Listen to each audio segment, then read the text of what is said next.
au RAID, dès qu'une opération est terminée, il y a une réunion de l'ensemble des acteurs de la situation pour faire un point sur ce qui s'est passé et tirer les enseignements de l'expérience. Quand on débriefe une opération et qu'on s'aperçoit qu'elle a été un succès complet, c'est-à-dire qu'on n'a commis aucune erreur, on valide le fait que les pratiques sont de bonnes pratiques et qu'elles doivent perdurer. Pour, dans le cadre de la formation par exemple, montrer aux autres que ce type de fonctionnement, ce type de méthode, ce type de stratégie fonctionne. Mais quand on s'aperçoit qu'on a pu commettre une erreur ou plusieurs erreurs sur une opération, on essaie de comprendre pourquoi on a commis cette erreur, quelles ont été les conséquences de l'erreur et surtout comment on évite de la commettre une nouvelle fois. C'est la différence entre l'erreur et la faute. On a tous le droit à l'erreur. Mais faire 2 fois, 3 fois, 10 fois la même erreur, ça c'est une faute.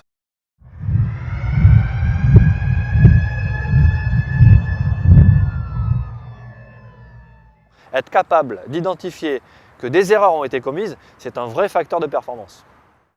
On recherche les erreurs qui ont été commises en équipe de manière collective dans le cadre des débriefings, mais on doit aussi porter une attention importante sur ses propres erreurs, que ce soit des erreurs de management, des erreurs de relations ou des erreurs de prise de décision. Donc dans le cadre du RAID, moi j'avais un référent, j'avais dans mon équipe quelqu'un qui me servait de référent dans ma mission et qui me permettait de me débriefer, qui me posait les bonnes questions pour voir si je n'avais pas commis une erreur à titre personnel dans l'équipe et je faisais la même chose pour lui. C'est-à-dire que mutuellement, on se posait les bonnes questions pour essayer de chercher les erreurs de l'autre et trouver des facteurs d'amélioration. Et donc modifier les procédures, modifier les modes de fonctionnement pour justement éviter que ces erreurs ne se reproduisent. Quand on débriefe, s'il n'y a pas eu d'erreur, c'est désagréable parce qu'on n'aime pas avoir des échecs, mais au moins on accepte le fait qu'on a fait le maximum pour résoudre la situation de manière efficace. On peut par contre avoir des succès dans lesquels on a fait des erreurs. Et ça, c'est souvent le piège, c'est de sortir d'une opération qui s'est bien passée, les otages ont été libérés, tout le monde rentre au service, et puis de se dire bon, bravo, bien joué, à demain. Et de penser que parce que c'est un succès, ce n'est pas la peine de débriefer. Alors que justement, quand on gratte un petit peu ce qui s'est passé de manière technique, ou la répartition des rôles, ou la prise de décision, on peut s'apercevoir que des erreurs ont été commises. Elles n'ont pas empêché le succès, mais elles auraient pu retarder le succès ou basculer sur un échec. La qualité principale à cultiver pour accepter les erreurs, c'est l'humilité. C'est la docte ignorance. C'est le fait de reconnaître qu'on ne sait pas tout et qu'on va apprendre tous les jours à remettre son métier en cause.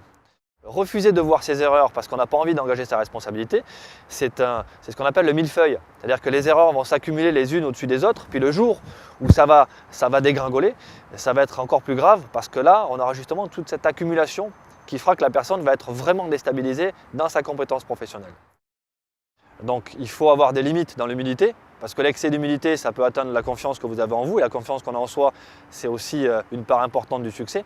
Mais c'est aussi la nécessaire capacité à se remettre en question, à se remettre en cause, à apprendre constamment, à penser qu'on n'est pas un champion du monde. Si un jour on pense qu'on est un champion du monde, il faut faire un autre métier, on est dangereux, on essaye d'être des champions du monde, mais si on pense qu'on y est arrivé, eh bien il est temps d'aller voir ailleurs.